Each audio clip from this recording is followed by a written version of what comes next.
नमस्कार दोस्तों, मेरा नाम इंदर झा।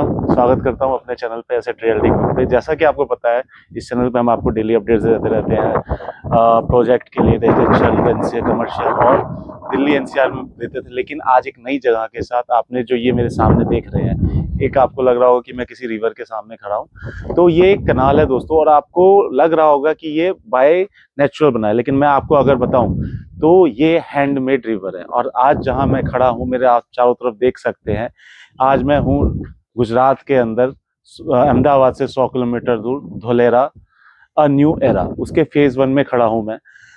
धुलेरा की जो बात हम करते हैं, मैंने भी बहुत सुना था इसके बारे में और बहुत सारी चीजें थी। आज मैं फिजिकली उसको चेक करने आया हूं कि जो बातें हैं वो फिजिकली धरातल पे है कि नहीं है। तो उस चीजों को चेक करा, तो चेक के पॉइंट्स में आपको कुछ बता देता हूँ। जैसे में हम एयरपोर्ट की बात करते हैं, हम यहाँ पे इंडस्ट्रियल की बात करते हैं, हम यहाँ पे रेजिडेंशियल्स की बात करते हैं, हम बात करते हैं कि यहाँ पे लैंड का एक्विजिशन कैसे हुआ, हम बात करते हैं कि ये कैसे कुछ अलग एक तरीके की स्मार्ट सिटी बन रही है जो दूसरी दिल्ली एनसीआर की स्मार्ट सिटी या पूरे इंडिया की स्मार्ट सिटी से अलग कहलाता है। तो आज उस टॉपिक पे हम थोड़ी बात करेंगे। हम इन्वेस्टमेंट में बहुत लास्ट में बात करेंगे, लेकिन किसी भी इन्वेस्टमेंट को करने से पहले आपको इस चीज को समझना पड़ेगा कि यहाँ पे इन्वेस्टमेंट का ग्रोथ आपका क्या है। तो इस वीडियो के अंत तक आपको बहुत सारी चीजें क्लियर हो जाएंगी धुलेरा को लेकर, और किस तरीके की यहाँ पे इन्वेस्टमेंट है, क्या टिकट साइज है, वो चीज मैं आपको बताऊंगा ही बताऊंगा। लेकिन मैं उससे पहले आपको ये बताना चाहता हूँ कि आज जो मैंने धुलेरा में देखा है, मैं उस चीजों को आपको दिखाऊंगा और बताऊंगा भी कैसे क्या यहाँ डेवलप हो रहा है।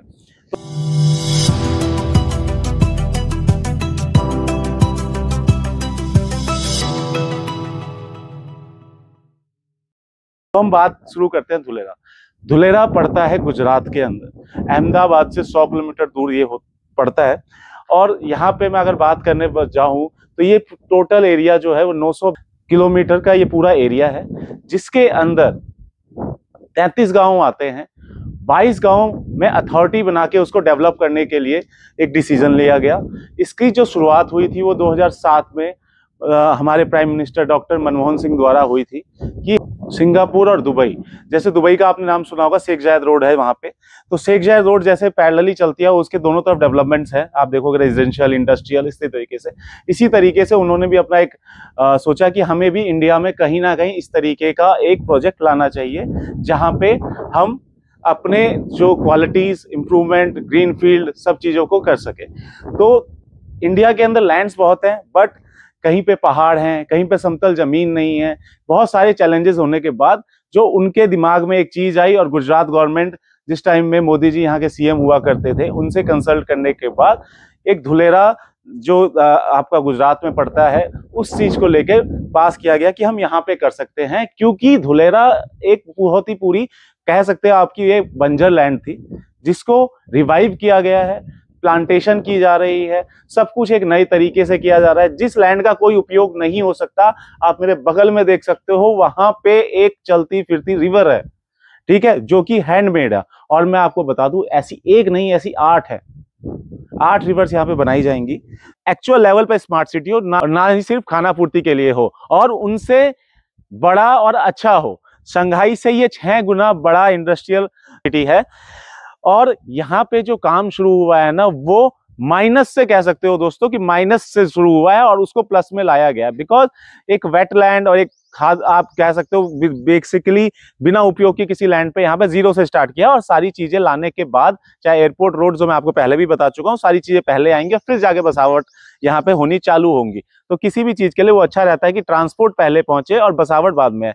आजकल हमारे देश में होता क्या है कि बसावट पहले आती है और ट्रांसपोर्ट बाद में पहुंचता है वहां पे, तो जिसके कारण वहां लोगों को रहने में दिक्कतें आती है।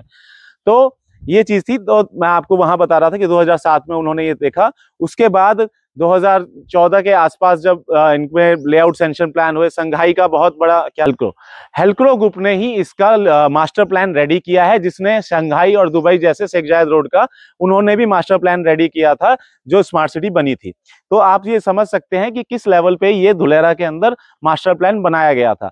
उसके बाद लॉकडाउन के कारण इसका कुछ काम धीरे हुआ, लेकिन लॉकडाउन जैसे ही खत्म हुआ तो माननीय नरेंद्र मोदी जी ने इस काम को तेजी से करना स्टार्ट किया। आज मैं उस स्तर पे हैं कि जहां हम फेज 1 में खड़े हैं, इसका काम पूरी तरीके से कंप्लीट हो चुका है। एयरपोर्ट का काम इस 2026 तक कंप्लीट हो जाएगा। मैं इसमें आपको वीडियो भी शेयर दिखाऊंगा कि कैसे वहां पे इतनी तेजी से काम चल रहा है। हम फिजिकली वहां जाके देख के आए हैं।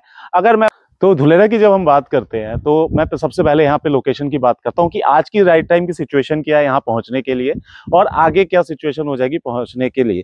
अगर आप अहमदाबाद से अपनी गाड़ी लेके स्टार्ट करते हैं तो ये टोटल सफर जो आपका रहने वाला है वो 108 से 10 किलोमीटर का ये सफर रहने वाला है। ठीक है, आप अहमदाबाद से चालू करेंगे भगोदरा, उसके बाद आपको फैदरा एंड देन पीपली और फिर आप धुलेरा आ सकते हैं। ये जो पूरा टोटल सफर आपका 108 किलोमीटर का होता है।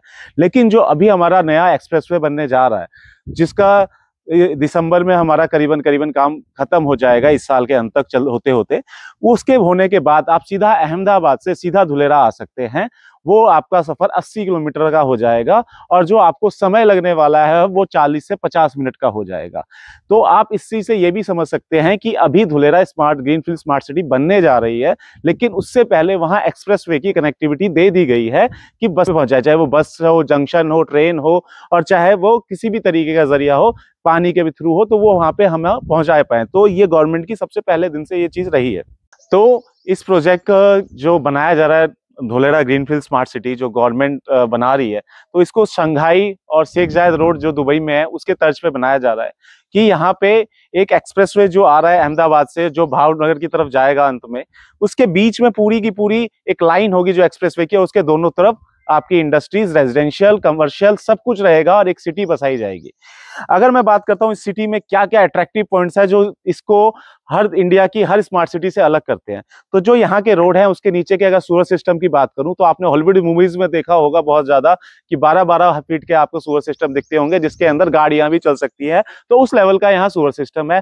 अगर मैं बात करता हूँ यहाँ पे रोड पे स्ट्रीट लाइट्स की, तो वहां पे विदाउट वायरलेस स्ट्रीट लाइट है, लेकिन आप कहोगे ये कोई नई बात नहीं है। तो मैं आपको एक चीज बता दूं, यहाँ पे जो स्ट्रीट लाइट्स है उस पे वाईफाई है, कैमरास हैं, सब कुछ स्मार्ट टेक अनेबल्ड है कि कल को कोई ट्रांसपोर्टेशन से लेके यहाँ पे कोई दिक्कतें ना हो, कोई चलान्स हो तो वो ऑटोमेटिकली कट सके और मैन पावर को कम करते हुए चीजों को यहाँ पे प्रैक्टिकल टेक्निकल चीजों को स्मार्ट हाइब्रिड चीजें बनाई गई है। मैं बात करूं रोड्स पे यहाँ पे, तो यहाँ पे सबसे बड़े साइकिल ट्रैक्स बनाए गए हैं पूरे धुलेरा के अंदर। सारे रोड्स के साथ साइकिल ट्रैकिंग बनाई गई है क्योंकि जितनी भी स्मार्ट सिटीज और डेवलप कंट्रीज होती हैं वहां पे साइकिलिंग और नेचुरल चीजों को ज्यादा बढ़ावा दिया जाता है। अगर मैं बात करूं कि यहाँ पे अगर मैं कहता हूं ये बंजर लैंड है, जिसका कोई उपयोग नहीं हो सकता, तो यहाँ पे क्या चीज ऐसी गवर्नमेंट कर रही है कि यहाँ पे इंडस्ट्रीज पब्लिक आके बस सके। तो मैं आपसे बात कर दूंगा, आप मेरे पीछे वो देख सकते हैं, वो जो टंकी देख रहे हैं, तो उसमें 25 लाख लीटर का पानी रखा जा सकता है। और ये धुलेरा के अंदर एक नहीं है। अगर आप यहाँ पे आते हैं और रोड्स पे आप जब घूमते हैं फेज 1 के अंदर, तो आपको यहाँ पे ये कम से कम 25-30 टंकीज दिखाई दे जाएंगी जो हर एक पॉइंट्स पे रखे गए हैं। ये यहाँ के लोगों के लिए वाटर ट्रीटमेंट प्लांट से क्लियर करके जो ये वाटर हार्वेस्टिंग कर रहे हैं, जो बरसात का, क्योंकि ये एक हैवी रेन एरिया है तो यहाँ पे वो बरसात का पानी पूरी तरीके से उपयोग होता है। और मैं एक चीज और बताना चाहूंगा दोस्तों कि जिस देश के अंदर नदियां चलती हुई सूख जाती हैं, उस देश के अंदर इस देश में एक नदियां बनाने का काम किया जा रहा है जो इनक्रेडिबल है और रिमार्केबल है, जिसकी सराहना होनी चाहिए मैं कहूंगा। और एक बंजर जमीन को उपजाऊ बना के इंडस्ट्रीज और रेजिडेंशियल्स के रहने के लायक बना जा रहा है। अब हम बात करते हैं यहाँ पे, आप कहेंगे कि अगर यहाँ पे लोग बस रेजिडेंशियल करे जा रहे हैं तो उनका रहने का स्रोत क्या होगा। तो मैं आपको बता दूं, यहाँ बहुत बड़ी Tata, Reliance, new era power, Torrent power जैसी कंपनियां ऑलरेडी आ चुकी हैं। अगर आपको यहाँ पे आके देखना है तो न्यू एरा यहाँ पावर जो है वो ऑलरेडी चल रहा है। टोरेंट पावर की यहाँ पे अपनी लैंड है। टाटा का जो सेमीकंडक्टर का प्लांट जो लगना है वो यहीं लगना है, जो मोदी जी ने अभी कुछ महीनों पहले इलेक्शन में अनाउंस भी किया था। तो यहाँ मास लेवल पे इंडस्ट्रियल आने वाला है, जिसके कारण यहाँ के रेजिडेंशियल्स में भी उछाल है और क्या कहते हैं कमर्शियल्स में भी उछाल है, क्योंकि एक सिटी बस रही है और वो भी डेवलप सिटी। किसी दूसरे, अगर हम दिल्ली, मुंबई और इन सब से बात करते हैं, ये अनऑर्गेनाइज वे में सिटी बसी हुई है जिनके अंदर बहुत सारी दिक्कतें लोगों को दिन और रात में फेस करनी पड़ती है, जिसके कारण से आज दिल्ली और मुंबई जैसी सिटी रीडेवलपमेंट में जा चुकी है। आज अगर आप इस सिटीज के अंदर, आपको एक अच्छी इन्वेस्टमेंट तो मिल जाती है और डेवलप सिटी होने के कारण से आपको यहाँ पे अप्रिशिएशन डाउन द लाइन बहुत अच्छा मिलेगा, जो कि आप किसी दिल्ली, एनसीआर या मुंबई जैसी सिटीज में जाएंगे तो वहां पे आपको रेट्स हायर मिलेंगे, डेवलपमेंट कम मिलेगी और रीडेवलपमेंट का डर हमेशा लगा रहेगा। यहाँ पे आपको वो चीज कभी नहीं मिलेगी। अगर आप यहाँ धुलेरा के अंदर अपनी इन्वेस्टमेंट कमर्शियल, इंडस्ट्रियल या रेजिडेंशियल में करना चाहते हैं तो आप हमें इस वीडियो के जरिए से कांटेक्ट कर सकते हैं।